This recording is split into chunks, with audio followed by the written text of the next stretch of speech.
Hoje, a missão nesse mergulho profundo é explorar uma sensação um tanto silenciosa, mas que permeia praticamente todo o mundo da tecnologia. E que pouca gente para analisar, né? Exato. É aquela falsa percepção de segurança que envolve a infraestrutura global de TI. A gente tem uma confiança quase cega nos sistemas que sustentam a internet moderna. Nós operamos sobre a premissa de que as garantias padrão são um escudo completamente impenetrável. O que é natural considerando o marketing por trás dessas garantias. Sim, mas o cenário real, quando a gente olha debaixo do capô, revela que as regras do jogo mudaram drasticamente. E, para guiar a nossa análise detalhada de hoje, nós estamos usando como base um material muito minucioso escrito pelo João Luiz Pedrosa Viana. O artigo foi publicado no LinkedIn e se chama Ubuntu Pro 2.1, uma análise técnica abrangente da segurança além do LTS padrão. O que é fascinante aqui é o grande paradoxo estrutural que é exposto logo de cara nessa análise do João. Sabe, nós temos sistemas operacionais modernos que parecem verdadeiros cofres na superfície. Cofres fortes mesmo. Isso. Eles recebem selos de aprovação pomposos do mercado, têm certificações, promessas de longo prazo. E com isso, as equipes de engenharia vão dormir tranquilas. O problema é que esses mesmos sistemas escondem riscos colossais, tipo exatamente nas camadas onde a verdadeira operação acontece. Nas camadas de aplicativos. Perfeito. Nas camadas de aplicativos das quais as empresas dependem a cada milissegundo. O núcleo do sistema pode até estar super blindado, mas o ecossistema que orbita esse núcleo caminha sobre um gelo incrivelmente fino. É uma estrutura sustentada por suposições que simplesmente não se confirmam na prática. É uma percepção de blindagem total que está muito enraizada naquela promessa do famoso suporte padrão do Ubuntu, o LTS, ou Long Term Support. O mercado inteiro se acostumou com a ideia de que instalar uma versão LTS significa ter 5 anos de atualizações de segurança garantidas. Uma ilusão de proteção universal. Cria a ilusão de uma proteção ininterrupta por meia década. E o texto traz uma analogia fantástica para ilustrar essa vulnerabilidade da arquitetura. Pense na construção de uma fortaleza. A equipe de engenharia vai lá e instala uma porta da frente feita com o melhor aço balístico disponível. Impenetrável. Só que, por uma falha de projeto, ou melhor, de escopo, todas as janelas dos fundos dessa mesma fortaleza são deixadas completamente escancaradas. A proteção simplesmente não é uniforme em todo o ambiente. Para materializar essa metáfora da porta blindada e das janelas abertas, a gente precisa ir direto aos números e entender a divisão física dos repositórios desse sistema operacional. O ambiente não é um bloco monolítico. Ele é fragmentado. Totalmente. O primeiro grande pilar é o repositório chamado main. E este é o núcleo duro, a parte que é mantida diretamente pelos engenheiros da Canonical. Só que estamos falando de um universo bem restrito, com cerca de apenas 2.300 pacotes. É um número bem pequeno se comparado a um sistema moderno inteiro. Minúsculo. É ali no main que habitam os componentes estruturais básicos. O kernel do Linux, a glibc, as bibliotecas criptográficas essenciais, como o OpenSSL, e os clássicos servidores web, como o Nginx e o Apache. Aquela infraestrutura de base mesmo. Exato. E quando existe a promessa dos 5 anos de atualizações rigorosas do LTS tradicional, ela se aplica única e exclusivamente a esse grupo de 2.300 pacotes. Essa é a porta de aço que mencionamos. Entendi. Se uma falha crítica for detectada no OpenSSL amanhã do manhã, a correção oficial e imediata é uma certeza matemática. É garantido. Certo. 2.300 pacotes resolvem um alicerce. Mas a verdade é que qualquer infraestrutura real em ambiente de produção rodam uma infinidade de outras tecnologias em cima dessa base. Afinal, ninguém implanta um servidor caríssimo apenas para ficar admirando o kernel rodando perfeitamente no vazio, né? Tem que ter aplicação rodando em cima. E é para quem nos ouve, seja a pessoa que gerencia um lab caseiro com meia dúzia de serviços críticos, ou um arquiteto de soluções comandando milhares de máquinas, que a coisa começa a ficar preocupante. E aí que o buraco fica mais embaixo. O segundo grande pilar é o repositório conhecido como Universe. E a diferença de proporção é assustadora. O Main tinha 2.300. Isso. Enquanto o Main tem esses 2.000 e poucos pacotes, o Universe abriga mais de 36 mil pacotes. E o conteúdo desse repositório gigantesco é o que efetivamente movimenta a economia digital hoje em dia. O que exatamente tem lá dentro? Basicamente tudo que importa para o desenvolvedor. Estamos falando de toda a base de linguagens de programação modernas, Python, Go, Node.js, Ruby. Abrange também os bancos de dados que armazenam as informações mais críticas das corporações, tipo o Postgre, o Redis, o MongoDB. Nossa, então a espinha dorsal de dados está no Universe. Sim, e não para por aí. Inclui o ferramental completo de DevOps que orquestra as nuvens modernas. Docker, Kubernetes, Terraform e, claro, para completar, contém os grandes motores da revolução de inteligência artificial que estamos vivendo, com bibliotecas pesadas como o TensorFlow e PyTorch. É o peso pesado da tecnologia moderna. Totalmente. E o detalhe crucial que muita gente ignora é que, historicamente, o repositório Universe recebia apenas um suporte classificado como melhor esforço. Melhor esforço. Ou seja, uma dependência completa da boa vontade e da disponibilidade de tempo da comunidade de desenvolvedores voluntários. Se alguém tiver tempo de corrigir, corrige. Se não, fita vulnerável. Corporativas. Vamos pensar um cenário prático. Um servidor foi provisionado há 4 anos. De repente, uma vulnerabilidade crítica de execução remota de código é descoberta na versão específica do Python 3.10 que está rodando em produção. Um pesadelo. Sobre o modelo tradicional LTS de 5 anos, por esse Python estar no repositório Universe, não haveria absolutamente nenhuma garantia de que um patch oficial seria gerado para essa versão antiga. O sistema base, o main, estaria intacto, mas a aplicação comercial, aquela que gera a receita para a empresa no fim do mês, estaria com as portas abertas para invasores. O impacto operacional disso é terrível. Obriga as empresas e as equipes de TI a adotarem gambiarras super perigosas. A equipe tem que tentar compilar versões novas de linguagem na mão, quebrando dependências, gerando instabilidade no servidor, tudo apenas para tentar fugir de vulnerabilidades conhecidas.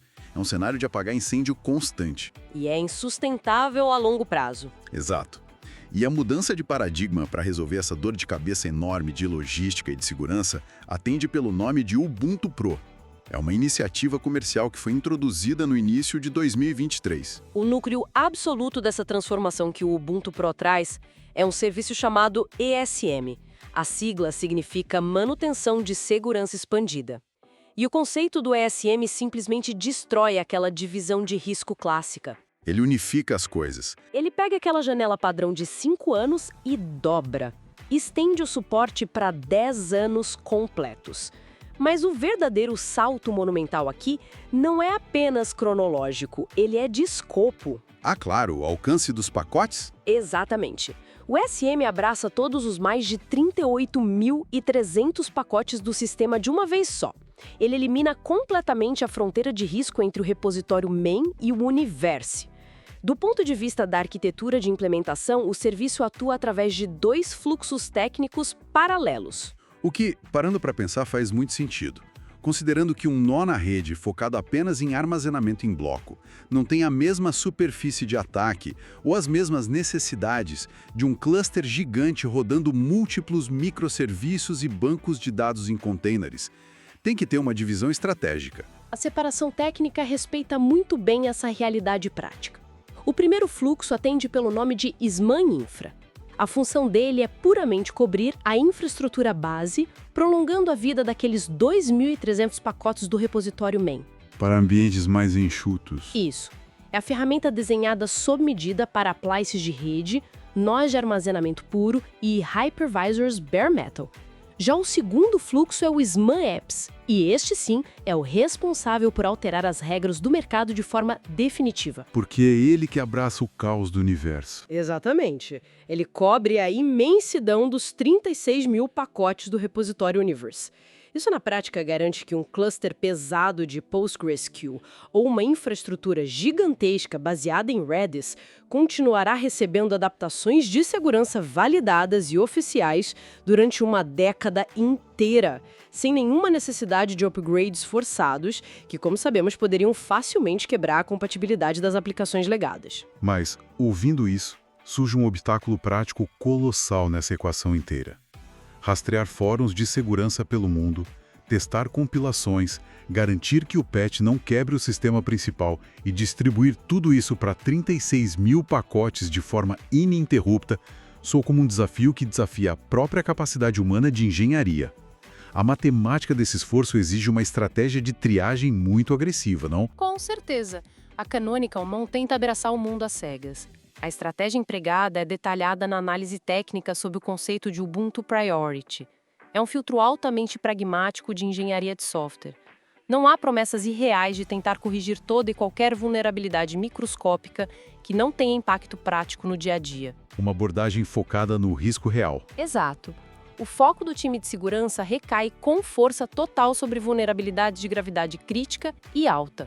Também entram no radar de correções as vulnerabilidades de gravidade média, desde que apresentem um vetor de ataque viável e perigoso no mundo real. Como um escalonamento local de privilégios. Isso, ou a já mencionada execução remota de código, que é o terror de qualquer administrador.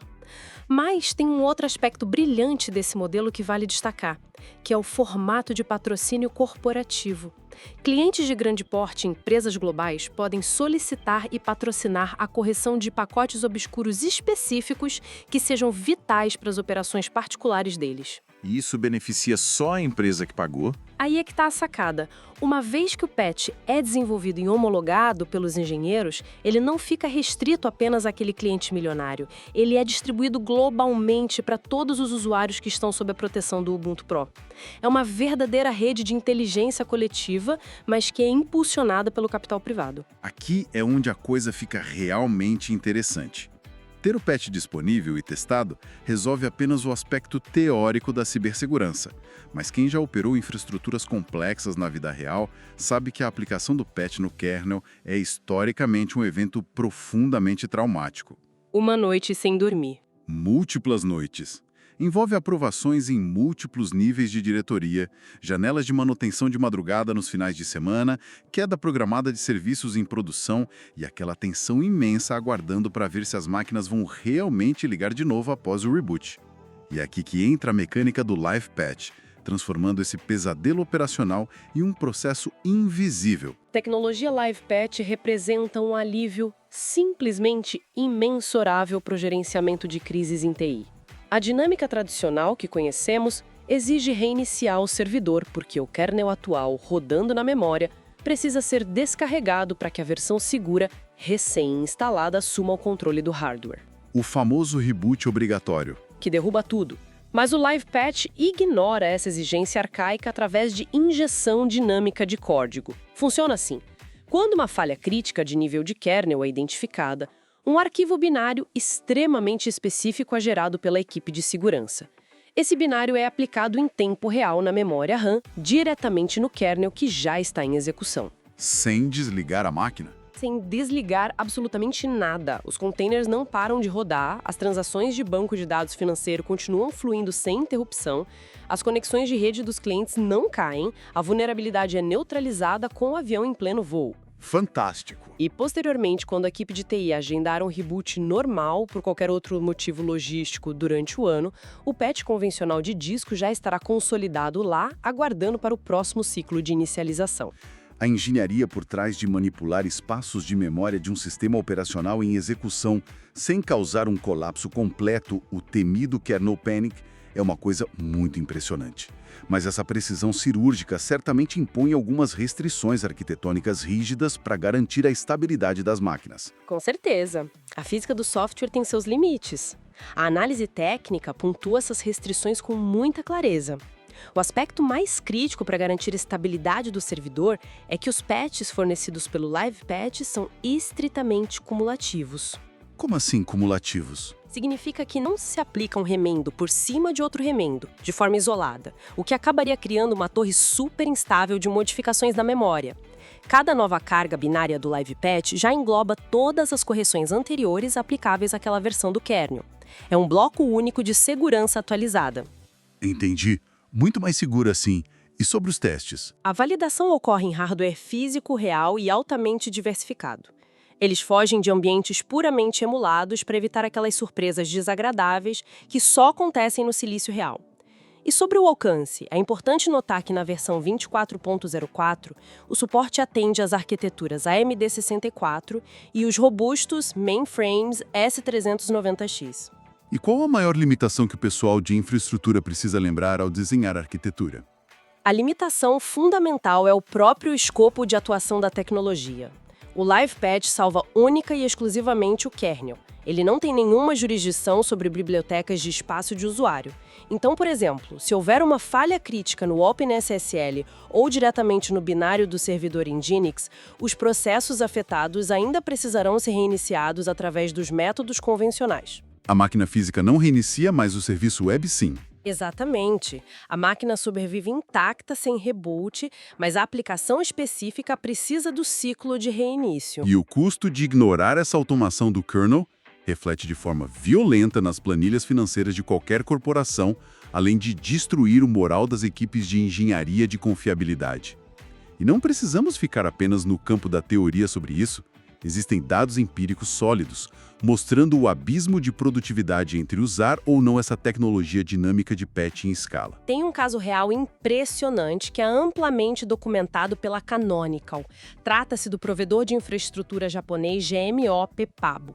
A métrica interna deles, antes de adotarem o Live Patch, era brutal. Brutal em que nível? Veja o processo deles. O ciclo completo de mitigar uma única falha no kernel envolvia drenar todo o tráfego da máquina, migrar ativamente os clientes para um outro nó saudável, aplicar o patch de segurança, reiniciar o hardware, validar a subida dos serviços um por um e só então retornar o tráfego de rede.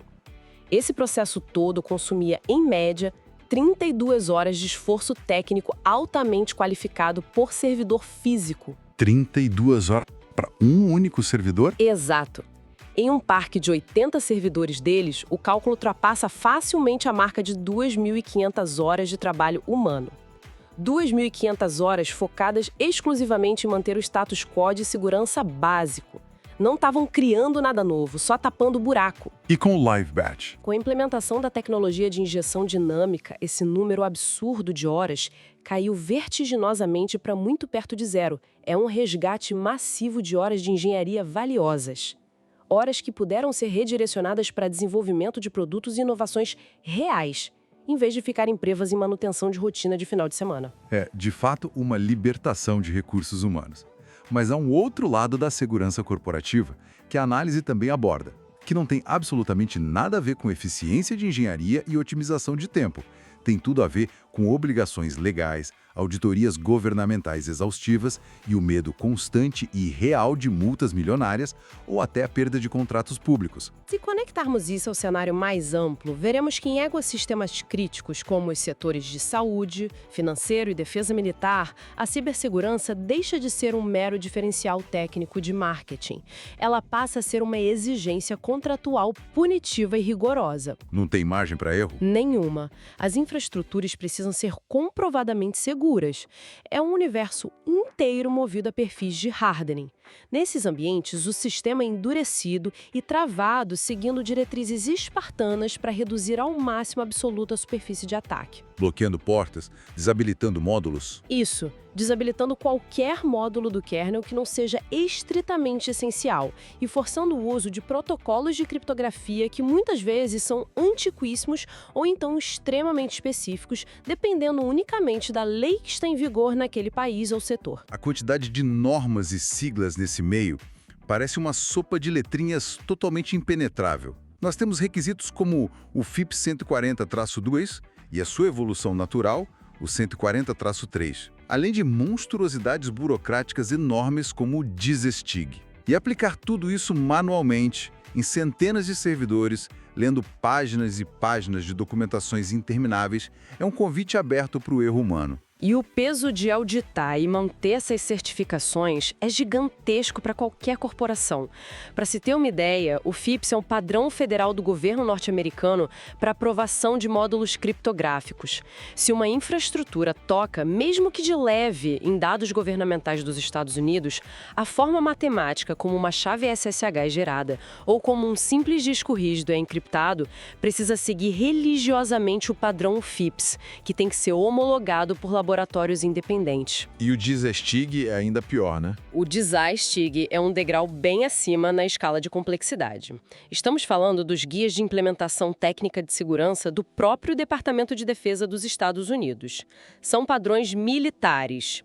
Um único perfil STIG pode facilmente conter centenas de regras supergranulares de configuração do sistema operacional. Fazer isso por script deve ser terrível. Tentar implementar um perfil STIG inteiro manualmente através de scripts caseiros é, sem exagero, o pesadelo de qualquer administrador de sistemas sênior. O grande diferencial que o Ubuntu Pro traz para a mesa é justamente trazer todas essas certificações complexas, já embarcadas e validadas de fábrica. Prontas para uso. Exatamente. Os módulos FIPS já estão validados no kernel e nas bibliotecas. E ferramentas nativas da plataforma permitem aplicar centenas de regras do DISA-STIG, ou mesmo dos rigorosos padrões comerciais da indústria, conhecidos como SIS Benchmarks, através de comandos curtos e padronizados. Facilitando a vida da conformidade. Facilita enormemente a pavimentação do caminho tecnológico para organizações que precisam de adequação a normas complexas, seja ao FedRAMP para nuvem governamental, ao PCI DSS, obrigatório para o setor de processamento de cartões de crédito, e também a rígida norma HIPAA, focada na proteção e sigilo de dados médicos. Entregar um único servidor perfeitamente endurecido e em conformidade total já é um desafio de dias de trabalho. Agora, manter 1000 servidores em conformidade contínua ao longo de vários meses, provando para auditores externos de terno e gravata que nenhum arquivo de configuração foi alterado indevidamente por um analista júnior, é um nível de complexidade logística assustador. Orquestrar essa padronização massiva requer ferramentas de visibilidade profunda. A resposta analítica da Canonical para gerenciar essa orquestração massiva e evitar o caos vem na forma do Landscape. É a plataforma de gerenciamento centralizado desenvolvido especificamente para o ecossistema deles. O Landscape atua como uma verdadeira torre de controle de aeroporto. Dá uma visão do todo. Em vez daquela abordagem arcaica de abrir terminal e conectar máquina por máquina via SSH, os administradores de TI ganham um painel único, visual, de inventário global da frota. A partir desse painel, é possível orquestrar a aplicação de patches do ESM em lotes segmentados. Aquela velha regra de não atualizar produção primeiro. Precisamente. Você atualiza o ambiente de homologação primeiro com um clique e, de forma automatizada e com regras de sucesso, avança gradativamente para as máquinas de produção. Mas o grande trunfo, o que realmente brilha os olhos das equipes de compliance, é a capacidade profunda de auditoria que o Landscape oferece. Os relatórios para os auditores. Isso mesmo. A ferramenta gera automaticamente os relatórios detalhados que atestam perfeitamente quais máquinas receberam quais patches de segurança, em qual exato minuto e segundo, e comprova se os perfis de hardening, como o FIPS e o STG, continuam intactos. Ele transforma aqueles meses de tensão e preparação manual para uma auditoria de segurança externa em um processo quase trivial de exportação de dados em PDF. Chegando a esse nível altíssimo de gerenciamento de frotas globais, injeção contínua de segurança no kernel na memória RAM, manutenção de segurança expandida e garantida para 36 mil aplicativos, além de perfis de proteção de nível militar embarcados. Bom, o instinto natural de qualquer profissional de TI que está ouvindo isso é preparar o orçamento da empresa para um susto financeiro considerável. Tecnologias corporativas pesadas desse calibre geralmente exigem negociações comerciais longas e contratos milionários. É o padrão da indústria. Mas a análise detalha uma estratégia de distribuição comercial fascinante que, de certa forma, democratiza o acesso a todo esse arsenal, para uso individual, de desenvolvedores ou em pequena escala de infraestrutura. Todo esse pacote absurdo de tecnologia é incrivelmente gratuito. A decisão deles de manter uma camada de acesso totalmente livre é um movimento tático brilhante para ganhar adoção de mercado rápido. O programa oficial permite que qualquer pessoa tenha até 5 máquinas recebendo a cobertura total do sistema sem nenhum custo financeiro associado. E isso expande para a comunidade. Sim, para os desenvolvedores e entusiastas que são reconhecidos como membros oficiais da comunidade Ubuntu, esse limite de gratuidade dá um salto considerável para 50 máquinas. E vale reforçar, esse acesso gratuito não é uma versão de demonstração capada, cheia de restrições. Ele inclui ativamente o ESM para todos os pacotes do Main e do Universe, libera o Live Patch completo e até mesmo a integração nativa com a plataforma Landscape. É a suíte completa de graça. E ativar isso no terminal deve ser simples para engajar os desenvolvedores, certo? O processo de ativação foi otimizado para não criar atrito nenhum. Foi reduzido a um fluxo trivial de linha de comando. A pessoa acessa o portal, cria o registro rápido, obtém um token criptográfico pessoal e, no terminal do servidor, executa um simples comando sudo pro attach seguido desse token. Depois, uma verificação rápida com sudo tro status confirma instantaneamente na tela que aquele nó da rede passou a operar oficialmente com segurança e monitoramento de nível empresarial. A estratégia de mercado é muito clara e eficiente. Os engenheiros testam a plataforma nos laboratórios domésticos deles. Eles se acostumam rapidamente com a ausência de dor de cabeça nos finais de semana porque as máquinas se atualizam sozinhas de forma segura. E, inevitavelmente, quando chega segunda-feira, eles exigem a mesma tecnologia tranquilizadora nas corporações onde trabalham formalmente. E claro, no mundo corporativo pesado, o modelo financeiro se adapta ao nível de criticidade e dependência de suporte humano exigido pela operação comercial. A estrutura comercial para empresas escala de forma bastante previsível e modular. Na base da pirâmide corporativa está o nível Self-Support. Esse plano foca puramente no direito de acesso aos repositórios estendidos e às tecnologias automatizadas, sem o direito de abrir chamados ou acionar engenheiros da Canonical para apagar incêndios de madrugada. O custo desse modelo base gira em torno de $25 anuais por máquina desktop e $500 anuais para servidores. Um valor acessível para automação pura. Sim, mas subindo a escala, o degrau seguinte é o InfraSupport.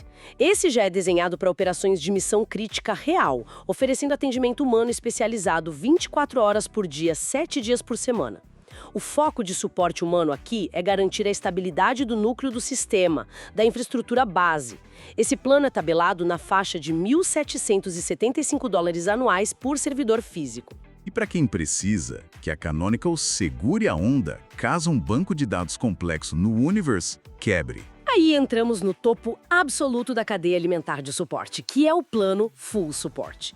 Este plano de elite inclui a resposta a incidentes críticos 24 horas, cobrindo a totalidade absoluta dos repositórios. Ele assegura a cobertura inclusive para aqueles problemas incrivelmente complexos que possam surgir nas profundezas dos 36 mil pacotes comunitários do Universe. Os valores para essa tranquilidade total chegam a $300 por desktop gerenciado e $3.400 por cada servidor. Mas, sabe, os valores financeiros e os modelos detalhados de suporte acabam sendo ofuscados por um componente adicional que o texto revela e que altera radicalmente o planejamento estratégico de longo prazo de qualquer infraestrutura. O chamado Legacy Add-on. Ele não apenas empurra os prazos de validade para frente, ele redefine o conceito básico de ciclo de vida de uma infraestrutura digital de uma forma tão severa que, lendo a análise, chega a parecer um erro de digitação à primeira vista. A barreira dos 10 anos de suporte do SM já parecia muito longa para os padrões de software, mas o salto além disso é totalmente inédito. O Legacy Add-on leva a janela contínua de sobrevivência de um sistema operacional para incríveis 15 anos ininterruptos. É um tempo colossal no mundo da tecnologia. A matemática das datas de expiração ilustra muito bem o peso prático dessa mudança. Tomemos como exemplo prático a versão Focal Fossa, o Ubuntu 20.04. Lançado lá na época do boom do trabalho remoto. Isso! Implantado no auge da mudança global para o home office em 2020. com essa extensão de suporte contratada, os servidores baseados nessa versão vão continuar operacionalmente seguros e recebendo patches de kernel ininterruptos até o longínquo ano de 2035. É assustador pensar em manter um SO rodando até 2035. E tem mais, o Jamie Jellyfish, que é a versão 22.04, estende sua vida útil garantida até 2037. E a iteração mais recente, o Noble Numbat 24.04, lançado em abril de 2024, tem um horizonte de vida útil contínuo que alcança o impressionante ano de 2039. Então, o que tudo isso significa no panorama geral da tecnologia de infraestrutura? Significa que a métrica central de sucesso para proteger infraestruturas digitais passou por uma evolução técnica totalmente obrigatória. Garantir a integridade apenas da camada fundamental, do kernel do sistema operacional, não é mais o suficiente. Para ser sincero, nunca foi. Mas agora o mercado finalmente tem as ferramentas automatizadas para fechar de vez aquelas janelas dos fundos que mencionamos. A segurança verdadeira hoje exige abraçar e proteger a tapeçaria completa de linguagens de programação, bibliotecas antigas e bancos de dados que formam o valor real financeiro de qualquer empresa. E exige que essa blindagem gigantesca ocorra silenciosamente no plano de fundo, de forma contínua, totalmente invisível e sem nunca paralisar as engrenagens de um mundo econômico que opera em rigoroso tempo real. É, em essência, a consolidação da maturidade da infraestrutura de software. Tudo isso levanta uma questão importante. É algo que transcende os painéis de controle analíticos, as linhas de comando do terminal e o simples gerenciamento de pacotes que discutimos. Ao aceitarmos como realidade técnica indiscutível que o software base de um servidor comercial agora possui estabilidade comprovada e manutenção de segurança garantida por até 15 longos anos operando de forma resiliente até 2039 sem a necessidade imperativa e custosa de ser formatado ou substituído e com a capacidade mágica de aplicar correções profundas no kernel em plena execução de memória, nós nos deparamos com uma provocação gigantesca sobre a logística física e o verdadeiro impacto ambiental da nossa indústria. Sobre a troca de máquinas físicas. Exatamente! Historicamente, a cadência acelerada de substituição de hardware físico dentro de data centers gigantescos sempre foi impulsionada em muito grande parte pelo ciclo de obsolescência forçada do software legado que rodava neles. Faz sentido. O software antigo parava de receber segurança, então o pessoal trocava logo a máquina inteira junto com a atualização do sistema. Sim, porque era logisticamente muito menos arriscado e mais fácil comprar chassis inteiros de servidores novos em folha para hospedar um sistema operacional recém-lançado e seguro, do que tentar atualizar forçadamente as máquinas antigas no local e arriscar um colapso em cascata no data center. Mas, se essa barreira imensa da obsolescência precoce do software foi efetivamente pulverizada e a estabilidade criptográfica se mantém imutável por uma década e meia, como isso vai impactar a rotatividade de compras de silício e servidores no mercado global? A vida útil do metal vai acompanhar a do software. O que nos leva ao ponto central.